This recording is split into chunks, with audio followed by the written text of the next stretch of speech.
Welcome to another episode of G.E.N Talks, hosted by me, Melissa, and me, Desiree. where the goal is to empower the youth of Glendale and connect youth to community resources, individuals, and organizations through interviews and discussion. And today we are joined by a special guest, Kenneth Hughes. Kenneth has worked with the Coen brothers, Michael Bay, Anthony Russo, Jimmy Carrey, Madonna, and Meryl Streep, to name a few. He has appeared in countless films, TV, theater, and commercials, and has won awards and screened in festivals including Cannes and Sundance. He is a president of Trees of Shade Incorporation and president of the Unified Everything Project. He has directed and produced music videos, commercials, films, stage, and is a professional dodgeballer. And don't forget to follow us on our socials on Facebook and Instagram at MyGlendaleLAC. Don't forget to follow us on Apple or Spotify or where you listen to your podcast. And make sure to give us a like and subscribe to our YouTube channel, Glendale Library Arts and Culture, where we post full videos every Friday at 4:30 p.m. Yay! Hope Yay. you enjoy. Okay, so let's start it off. Okay, so thank you, Kenneth, for taking the time out of your day to talk with us. We have a lot to discuss. Yes, thank you. So to start off the interview, I want to ask how your passion for films, acting, and for telling untellable stories came to be. I always say to people that if I were born in a mining town, I probably would have been a miner. I wasn't really, so I just was doing what people around me were doing. But then after a period of time, I fell in love with it. I fell in love with storytelling. And so that branched out into professional dancing, into acting and producing and directing. And now it seems like my entire life is just somehow thinking about what's the story of that? Mm-hmm. Oh, how does that work? And so I'm really drawn to stories in any genre. Is there a specific movie or actor that you remember watching growing up that inspired you? Like I said, I wasn't really drawn to it. I wish I had some amazing story. I kind of don't. I'm pretty like boring. I literally did what other people were doing. I'm a follower. I'm like not interested. But then the process was it became beautiful to me, you know. But I just was. I was not a very interesting young man. And was it the storytelling that became beautiful to you, or what about it became beautiful to you? That's such a good question. You guys are good at this. Let's see. I think there was several points where first of all, I got this job as a dancer. I got my first union job, and it was a really big deal. And suddenly I could pay my rent, and it was an amazing experience to dance on a commercial. I danced on a commercial, and that was amazing to be a professional. To be hired and work, and it's just an amazing experience to go from just trying to be a dancer to then suddenly working. So that was an amazing experience. But I think there were things like projects where the stories or the characters or some aspect were so also doing theater, I think, is where I realized that it gets inside of you. And there was a point where a part of a story is expressed, or an aspect of a whole story. I worked on a lot of different things, and there's that feeling of when you commune with your audience, when you move them and they move you, it's just, there's something. I'm sure there could be long poems written about it. There's something that happens in that is so, it's spiritual, it's profound to be connected somehow in that meeting place called storytelling. There's something in that, and it's not one way. It feels like a two-way street to me. So yeah, the ability of like making people feel is pretty cool. Yeah, and you feel them and they feel. There's something that happens that feels like transcendent and exquisite, and it's not I don't view it as like I'm telling you a story. I really view it as like this collaboration almost, and I really feel that when somebody, or particularly an audience, when you're around an audience, there's this big silent thinking, moving thing, and when you connect to that, it's like riding the biggest wave on the planet in a way. It's just really really remarkable. And so you have appeared in countless films, TV, theater, and commercials, as you stated before. So what is one thing that you have learned from doing each of them that is different or similar? Wow. I think what I learned early on that I love to pass on to younger people, especially, is I used to go on set and I used to do things and I would, people would really be, it's really easy to get upset about a lot of things. The food isn't right and it's not on time and how much am I going to get paid and all these other things that are really not as moving and as important to me. So what I learned was this thing that I said, well, I can never criticize or insult the production I was on until after I finished the job. Like then I could talk any terrible things I wanted to say, but my feeling was that they're paying me to have a great attitude and they're paying me to be open. But the irony of that is you would think that's my gift to them, but really what it turned out to be was my gift to myself, because as a result, I tended to have a better time on the sets. I tended to be more interested in the work and less interested in all the petty things that you really can get sucked into. And I think that I tell my kids that I think that applies to the world. Like, you're not paid just to do that job. You're paid to have a great attitude. And yeah, that was a good thing that helped me. So you also gravitated to teach and lecture at universities and high schools. What gravitated you towards it? It's amazing. I mean, it's just a continuation of, I didn't have anyone. That's not true. I mean, we all have lots of mentors and teachers, and I think that I felt like I learned so many things that were hard to learn, and there's just a joy of passing that along, and also it's still a form of storytelling.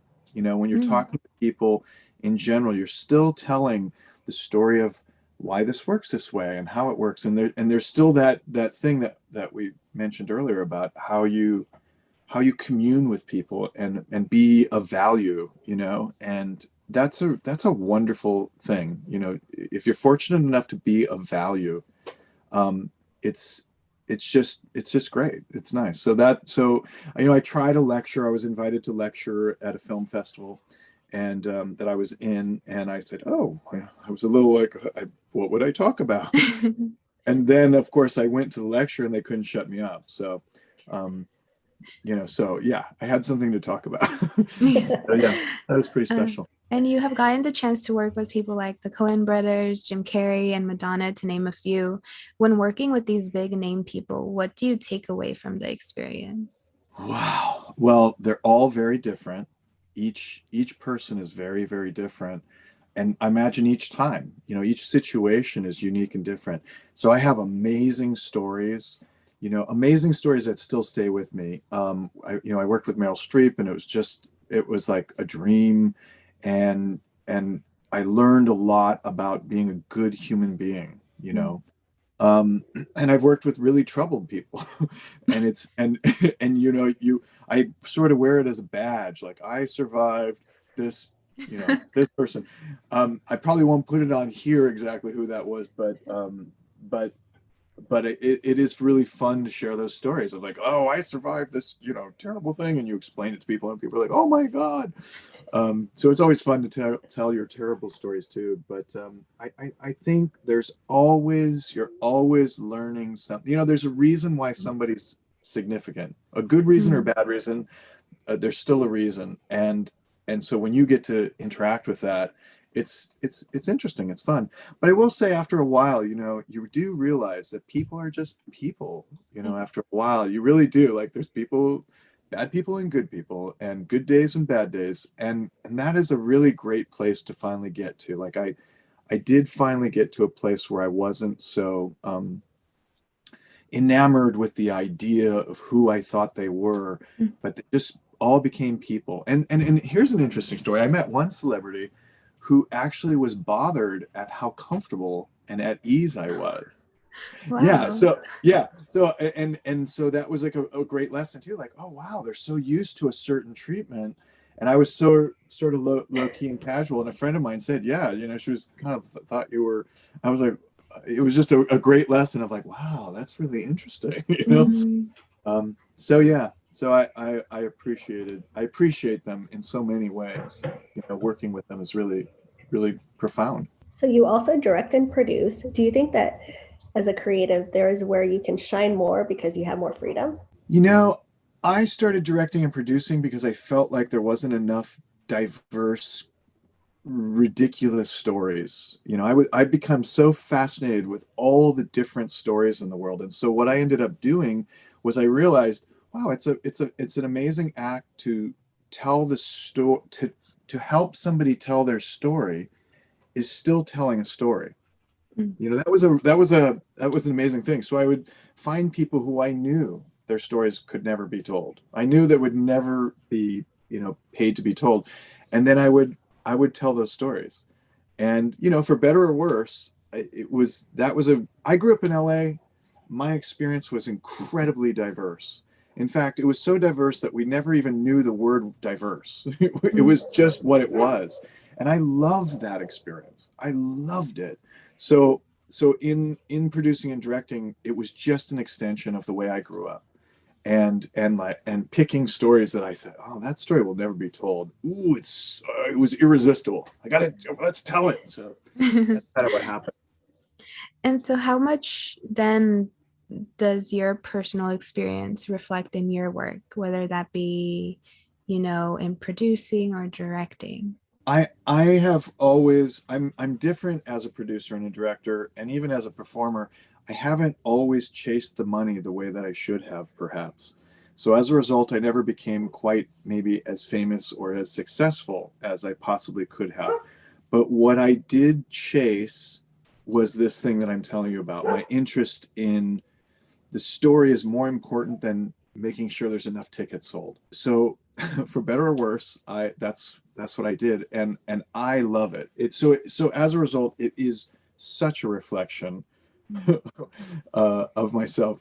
I almost say that embarrassed because some of them are just, you know, they're not the best movies in the world. Some of them are great experiments that, you know, did okay, but I think as my interest in others and my interest in their stories really shines through. So you are currently in pre-production for 2 documentaries and a new series. How do you balance all 3 projects? I pull my hair out, I glue it back on, I pull it out, I glue it back on. It is so hard. And sometimes it works perfectly. One week, one project has a lot of demands, and the next week the other project has a lot of demands, and there's certain in between you're waiting for certain things to get done. But it's like, imagine lighting 3 balls on fire and then you've got to juggle them so you don't get too burned. That's how I Yeah. feel. Crazy. But I do love it. I do love it. And whether it be acting or producing or directing, how do you prepare for new projects or new roles? Wow, sheesh. Well, they're all different, so it depends on which. But I think, you know, and not to get all crazy on you, but I really think there's this thing of, um, I don't know. It's just like a you fall in love almost in a way. Mm. Oh, there's a real subtle thing where you just feel it, and it feels good, and almost sometimes it's tragic for me. I'm like, oh no, not again. I'm involved in this project and I like it and I'm not going to walk away, and I know Mhm. it's going to be a disaster. But it ultimately starts from just this passion all of a sudden Mm. just grows and grips you, and I can't not. And now it's ridiculous. Like before, I used to have to nurture that as a younger person. Now it's just automatic. I'm just like a butterfly to to the flower. It's like, oh, okay. Uh, So yeah, it's it's tragic. no. um, so you have a cinema degree, an equine science degree, law degree, pilot's license, and you are a yoga and meditation teacher. So having these different interests, does that help you whenever you might feel like you are experiencing a burnout from producing, directing, or acting?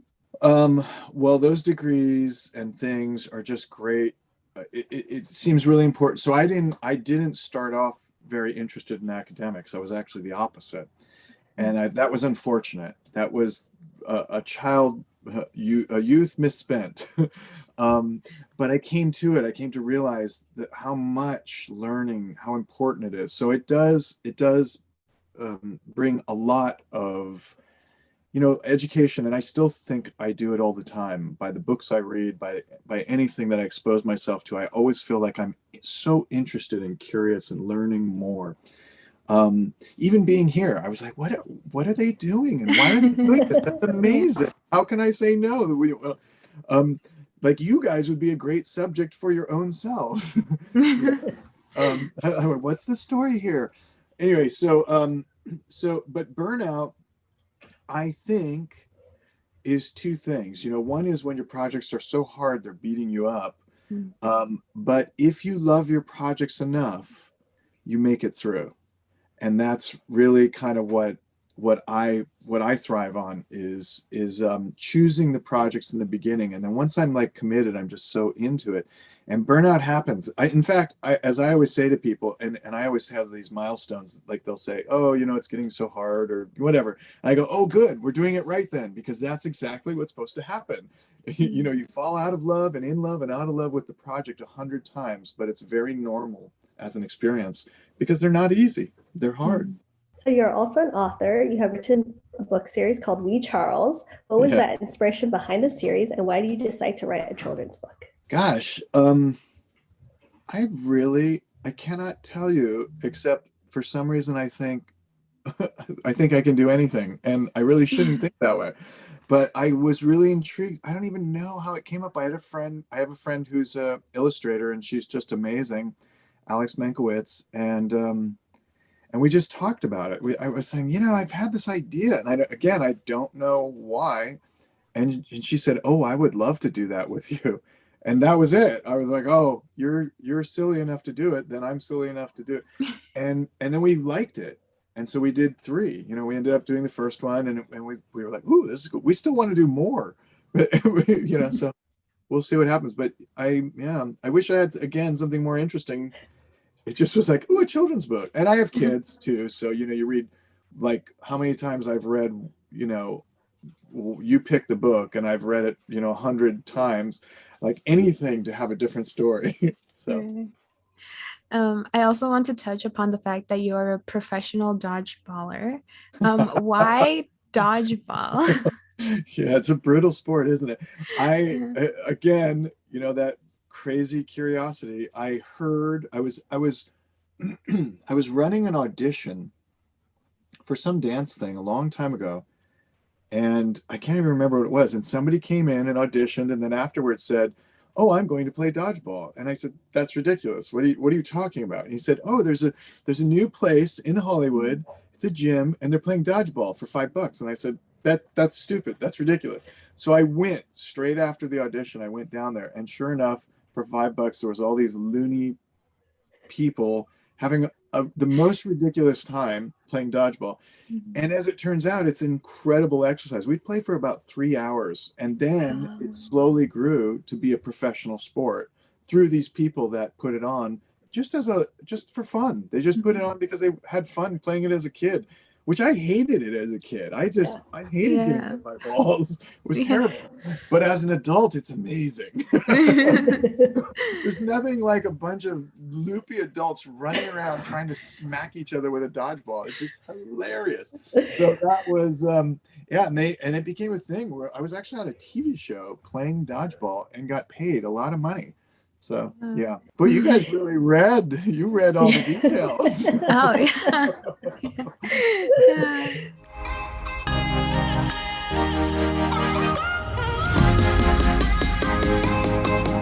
So before we end, we have some rapid fire questions. The first question is, what is your favorite color? Blue. When are you the happiest? When others are happy, I think, around me. Knowing what you know now, what advice would you give your 18-year-old self? Oh, my poor 18-year-old self.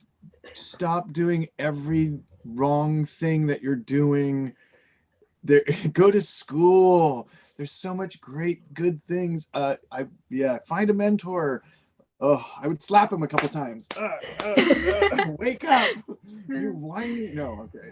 That's enough. If you could have 3 people, dead or alive, for dinner guests, who would they be? Oh, God.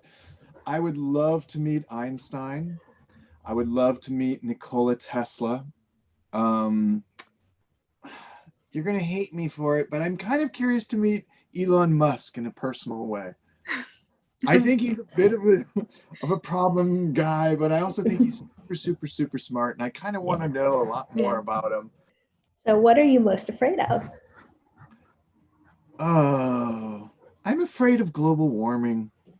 I'm afraid of how we're not taking care of the planet. You know, that I've read too much science and it just breaks my heart, you know, what we're doing. And I hope to really change that. What is a song that you have on repeat currently? Oh, I don't even know the name. You could sing it. You don't want to hear that.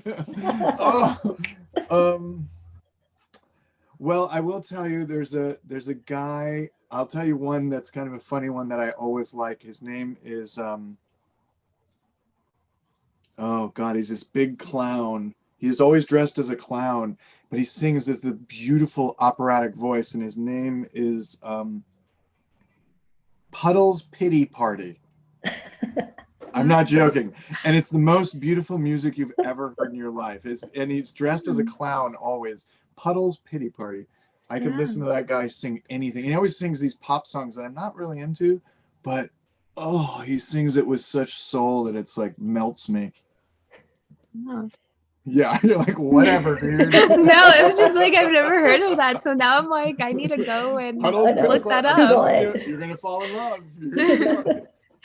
What do you want your legacy to be? Wow. Well, I would like the world to be a lot kinder. And I don't know how that is. Kinder to itself, kinder to the world, kinder to each other. I don't know how in the world I could accomplish that. Hopefully in some sort of story at some point, I'm able to somehow bring that about. But our world just needs to be kinder, I think. And what is a book that you have read recently or are currently reading that you would recommend? Right. So Cryptonomicon, this author Neal Stephenson, all of his books just blow my mind. He has such a depth of science and of storytelling, and I just feel like I'm in an educational book while reading an incredible story. So I've been all over all of his stuff lately, and I really like him a lot. So thank you, Kenneth, for taking the time of your day to talk with us. Can you let everyone at home know about any upcoming projects and where they can reach you? So I have these documentaries. I have a nonprofit that I always make videos for really worthy projects or businesses. So I just made one. I always make little, commercials or videos on, I guess you would say maybe mini documentaries. So we just did one on a school, on an elementary school that is based in this Waldorf sense of teaching, which is really, really kind and wonderful for the kids. It's more experiential and all about sort of playing to learn and stuff. And so I just did a commercial for that. The documentaries are bigger projects, and those, when they come out, if anyone is on my social media or any of that stuff, I always splash it out there, and hopefully the millions of people run out to buy tickets for it and scream for more. Awesome. Well, thank you so much, Kenneth. We loved doing this and we appreciate you. So thank you so much. It's really special. It's special what you do, and it's impressive. You guys are just so smart and so together. It's impressive. So good on you. You're doing the things I didn't do as a young person. So good for you. No, thank you so much. That means a lot. Thank you.